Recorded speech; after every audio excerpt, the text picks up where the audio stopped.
Assalamualaikum warahmatullahi wabarakatuh. Perkenalkan, nama saya Mesara dengan NIM 21101311200006. Di sini saya akan mendemonstrasikan hasil tugas akhir saya mengenai pengerjaan Moodle untuk mata kuliah pengembangan open source. Adapun yang pertama di sini untuk proyeknya ini sudah saya hosting, jadi di sini saya mengakses melalui link hostingan yang sudah tersedia. Kemudian di sini kita bisa melakukan login. Pertama-tama, saya akan masuk sebagai admin. Mungkin bisa dilakukan dengan memasukkan username dan password.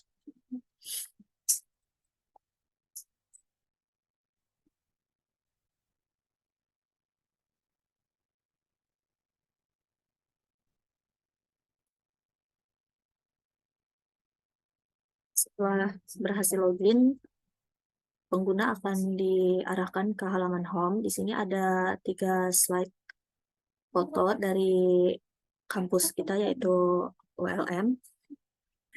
Kemudian di bawah sini ada course yang tersedia. Di sini saya membuat 5 course dari 5 prodi yang ada di Fakultas Keguruan dan Ilmu Pendidikan. Kemudian di bawah sini ada footer.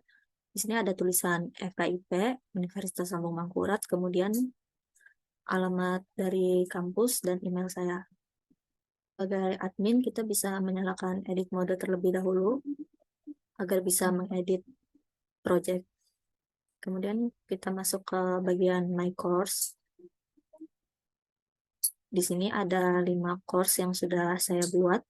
Sebelumnya, untuk project ini saya menggunakan tema dari Akademi. Itu salah satu plugin yang saya gunakan pada project ini. Selain itu, saya juga menggunakan plugin attendance untuk presensi. Untuk yang pertama, ini bagaimana cara penerapan tema yang saya lakukan di sini, yaitu kita bisa ke plugin dulu, kemudian diinstal plugin. Karena sudah diinstal, jadi langsung saja di sini di bagian appearance ada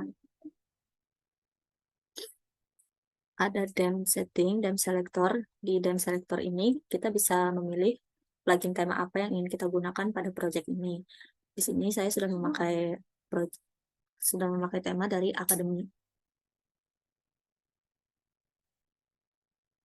Kemudian di bagian tema ini ada beberapa tema yang sudah disediakan termasuk Akademi tadi.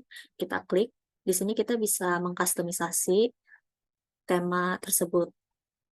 Jadi di sini saya menggunakan primary color atau warna utama, yaitu hijau yang agak lebih tua untuk yang di headernya ini, kemudian menggunakan hijau yang lebih muda untuk secondary colornya. Kemudian di sini juga menambahkan logo Universitas Lambung Mangkurat yang ada di pojok sebelah sini. Setelah itu kita bisa save change untuk menyimpan customisasi yang sudah dilakukan. Selanjutnya untuk plugin yang kedua yaitu attendance. Di sini kita juga akan menginstal plugin attendance. Di sini saya menggunakan Moodle 4.1, jadi pada website untuk mendownload pluginnya bisa disesuaikan dengan versi Moodle masing-masing. Jadi untuk penerapan plugin attendance atau presensi sudah saya gunakan di beberapa course, salah satunya di course pemrograman web 2. Di sini ada saya buat attendance dengan judul daftar hadir pemrograman web 2. Jika kita klik, di sini ada add session, ini untuk menambahkan sesi atau menambahkan presensi. Tapi karena di sini saya sebelumnya sudah mengatur presensi ini setiap minggu sampai bulan Oktober. Nah, pertama, dalam attendance ini kita bisa mengatur nama dari presensinya terlebih dahulu, kemudian bisa menambahkan deskripsinya. Setelah itu bisa menentukan apakah activity ini perlu dicentang oleh siswa atau tidak. Di sini saya memilih untuk tidak perlu dicentang. Kemudian save and display. Di sini kita bisa mengatur session.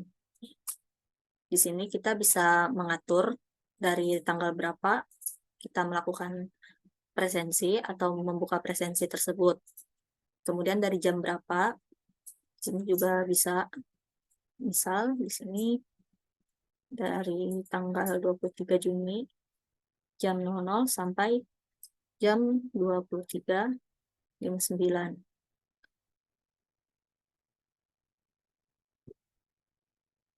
Nah, kemudian untuk presensi ini bisa kita lakukan hanya satu kali pembuatan, tapi bisa dilakukan untuk jangka waktu yang sudah ditentukan.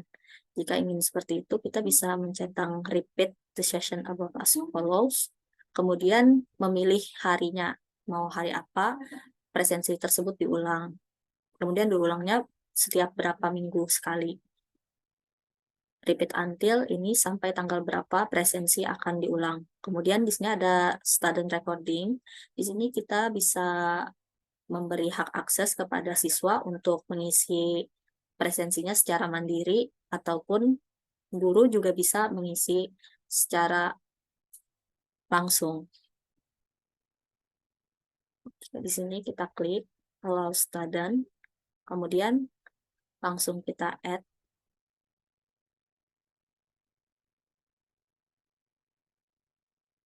Maka di sini akan ada presensi yang baru kita buat tadi dengan nama regular class session. Di sini kita bisa mengklik tag attendance. Kemudian di sini ditampilkan nama-nama dari siswanya. Di sini ada saya customisasi di bagian sini. Jadi kita bisa memberi label untuk keterangan hadir, sakit, izin, dan tanpa keterangan. Kemudian bisa langsung memilih semuanya dicentang sama atau dicentang satu-satu. Untuk sebagai contoh di sini guru memberikan keterangan hadir, kemudian save and show next page karena siswanya lumayan banyak. Untuk mengkustomisasi ini tadi bisa dilakukan di status set. Selanjutnya kita masuk kepada cara penyajian materi. Di sini admin atau guru bisa menambahkan materi dengan cara mengklik add an activity or resource pada course yang sudah tersedia. Kemudian kita pilih, di sini saya menggunakan file untuk mengupload materinya. Kemudian guru bisa menambahkan nama untuk aktivitinya, kemudian deskripsi. Kita bisa mengupload file yang ingin kita upload di Moodle ini.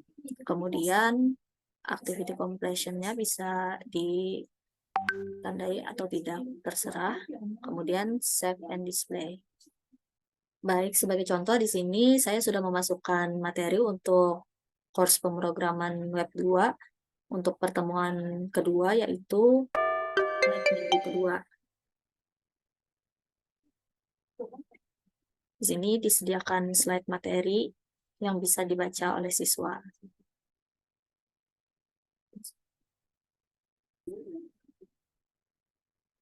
Selain menggunakan activity file untuk memasukkan materi, kita juga bisa menggunakan URL. Di sini sudah saya masukkan URL tentang tutorial PHP MySQL pada course pemrograman web 2. Jadi di sini kita bisa mengatur videonya itu mau ditampilkan seperti apa pada web pembelajaran ini. Nah, di sini kita bisa mengatur nama dari aktivitinya, kemudian kita bisa memasukkan link dari YouTube, kemudian memberikan deskripsi. Di sini ada appearance, untuk display atau tampilannya kita bisa sesuaikan dengan keinginan kita masing-masing. Di sini saya menggunakan display embed, yaitu seperti tampilan sebelumnya tadi. Jadi video langsung ditampilkan di sini. Selanjutnya untuk pemberian tugas, di sini saya sudah memberikan beberapa tugas pada course pemrograman web 2 dan juga pada course aljabar linear. Untuk satu semester itu kira-kira ada 8-10 tugas yang sudah saya masukkan ke dalam sini. Salah satu contohnya di sini ada pada minggu kedua. Di sini untuk tugas kita menggunakan activity assignment. Jadi pada add an activity or resource, kita bisa memilih assignment sebagai activity tugas.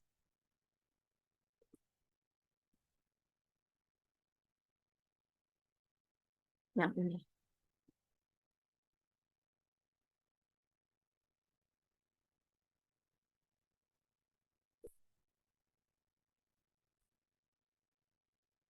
Untuk tugas yang sudah dimasukkan bisa kita lihat pada tugas 1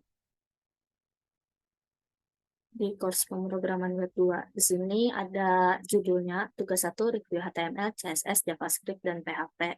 Kemudian di sini ada tanggal dibukanya pengumpulan sampai terakhir deadline dari pengumpulan tugas ini. Kemudian diberikan deskripsi. Nah, di sini guru bisa memberikan settingan untuk nama dari tugasnya, deskripsi tugasnya, kemudian instruksi dari aktivitas ini, juga bisa menambahkan file untuk mungkin format pengumpulannya atau yang lain sebagainya. Kemudian ada availability, ini untuk menentukan deadline dari tugas tersebut. Misalnya, kita buka dari tanggal 22 Juni sampai dengan tanggal 29 Juni. Kemudian di sini ada mengingatkan guru untuk menilai tugas pada tanggal 7 Juli. Kemudian di sini ada submission types atau tipe file yang bisa dimasukkan sebagai pengumpulan tugas. Di sini maksimal untuk filenya itu sebesar 2 MB.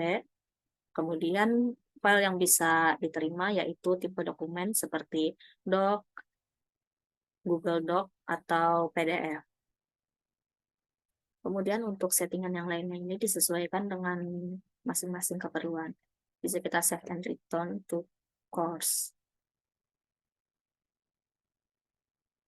Jika kita buka lagi pada assignment tadi, di sini guru bisa melihat seberapa banyak peserta yang sudah mengumpulkan tugasnya atau yang belum mengumpulkan tugasnya. Kemudian di sini kita bisa memberikan nilai atau view all submission. Di sini kita bisa melihat apakah siswa sudah mengumpulkan tugasnya atau belum.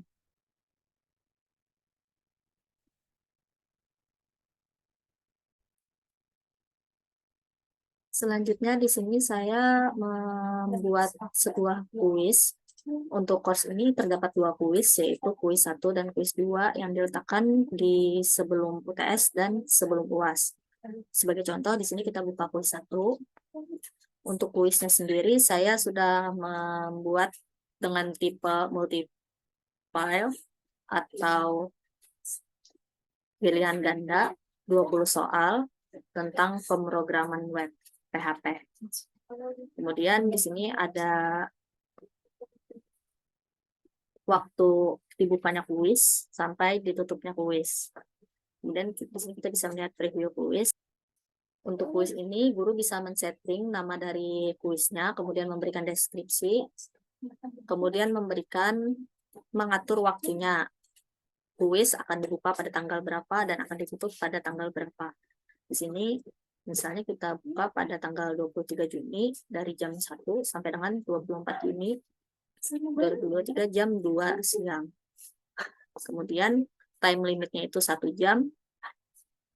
Untuk penilaiannya itu grade to pass-nya 10,00, untuk kesempatan mengerjakan kuisnya itu sebanyak 2 kali. Di sini kita bisa mengatur, tapi di sini saya mengaturnya 2 kali. Kemudian metode penilaiannya diambil nilai yang tertinggi. Untuk pengaturan lainnya bisa disesuaikan sesuai keinginan. Bisa save and return to course, kuis sudah selesai dibuat. Kemudian kita klik kuis di sini. Di sini ada button question. Di sini sudah ada 20 soal yang sudah saya buat. Jadi ini akan bisa dikerjakan oleh siswa sesuai dengan waktu yang sudah ditentukan. Untuk selanjutnya nanti akan kita uji cobakan dengan login sebagai siswa. Sebagai contoh di sini soal 1. Untuk pilihan ganda, nantinya akan diatur seperti ini. Yang pertama ada nama dari pertanyaannya, kemudian teks pertanyaannya, lalu pilihannya. Di sini kita bisa memilih mau ABC atau yang lainnya.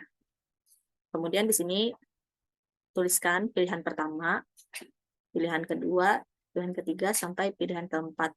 Nah, di sini ada yang dinamakan grade. Jadi, pada jawaban yang benar, kita bisa memberikan nilai 100%. Sebagai contoh, di sini kunci jawabannya yaitu 1. Kemudian, save change. Maka soal sudah tersimpan dan siap digunakan.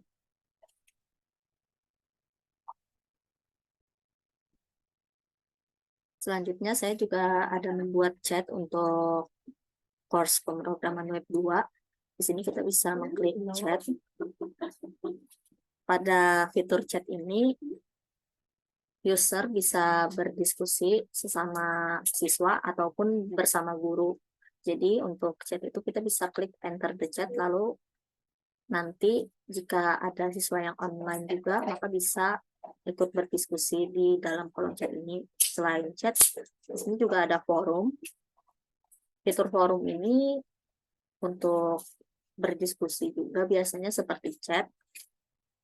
Untuk di course ini, forum saya gunakan sebagai diskusi tentang tugas kelompok. Nah, di sini forum digunakan untuk diskusi topik tugas akhir.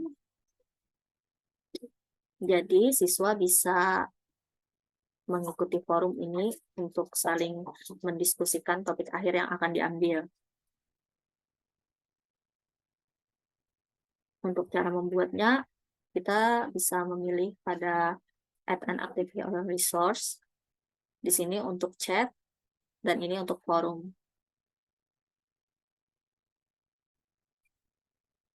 Sebagai contoh, di sini saya akan membuat fitur chat. Kita klik activity chat, kemudian kita bisa memberikan nama untuk room chatnya, deskripsinya, kemudian ada chat session atau sesi chatnya, itu dari misal next chat time atau waktu chat selanjutnya itu di tanggal 25 Juni. Kemudian di sini ada pengaturan seperti save a session, kemudian yang lain-lainnya. Disesuaikan dengan kebutuhan masing-masing.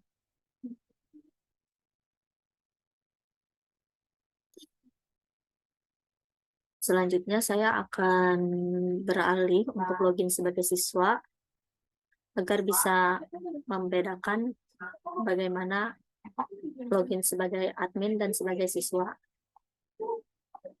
Pertama kita logout dulu.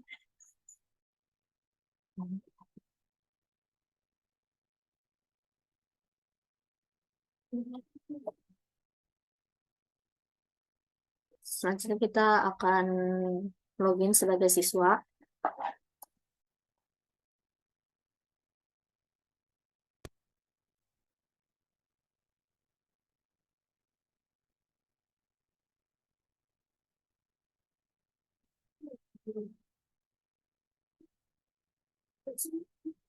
Untuk halaman siswa itu hanya ada home, dashboard, dan my course. Tidak ada fitur site administration seperti yang ada di halaman admin tadi. Kemudian di sini kita bisa membuka my course atau kelas yang kita punya. Kemudian di sini ada, kita buka pemrograman web 2. Kemudian di sini ada room chat yang sudah dibuat tadi, ada daftar hadir. Di sini kita coba untuk submit daftar hadir secara mandiri. Nah, ini daftar hadir yang sudah dibuat sebelumnya. Kita klik submit. Kemudian kita pilih apakah hadir, sakit, izin, atau tanpa keterangan. Kemudian kita pilih hadir, save change. Maka absensi secara mandiri sudah selesai dilakukan oleh siswa. Kemudian di sini ada tandanya self-recorded. Beralih ke fitur yang lainnya, kita akan melakukan kuis yang sudah dibuat sebelumnya. Kuis 1. Nah, di sini ada button attempt quiz atau ikuti kuis. Kita klik, kita mulai kuisnya. Siswa bisa mengerjakan kuis selama waktu yang ditentukan, yaitu 1 jam. Jika sudah selesai mengerjakan semua soal, maka akan ditampilkan halaman seperti ini. Kemudian siswa bisa submit semua jawabannya dan menyelesaikan kuisnya. Nah, di sini langsung diberikan nilai siswa. Untuk selain itu juga diberitahu berapa soal yang benar pada semua jumlah soal yang ada. Kemudian di sini juga langsung diberikan review atau uji jawaban mana yang benar. Setelah itu bisa finish review, akan kembali ke halaman awal. Siswa bisa mengikuti kuis sekali lagi karena ada 2 kesempatan. Jadi untuk implementasi kuis pada siswa seperti itu. Selanjutnya kita akan beralih ke halaman guru lagi. Kita bisa melihat siswa yang sudah mengerjakan kuis dan bisa memberikan nilainya.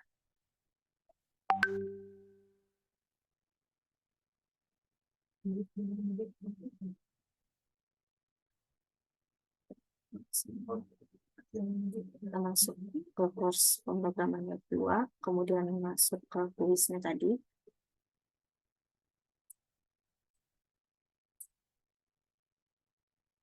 Nah, di sini ada tulisan attempt 1. Artinya ada 1 siswa yang sudah mengerjakan kuis tersebut. Di sini bisa kita lihat nama siswa yang sudah mengerjakan kuis dan jawaban yang sudah dikerjakannya. Guru bisa mengedit nilai siswa, juga bisa memberikan nilai siswa secara manual. Untuk pilihan ganda, karena sudah ditentukan nilainya, jadi akan otomatis, tapi kalau esai, guru harus memeriksanya secara manual. Baik, mungkin itu saja demonstrasi dari proyek tugas akhir pengembangan open source. Salah hilap mohon dimaafkan. Wassalamualaikum warahmatullahi wabarakatuh.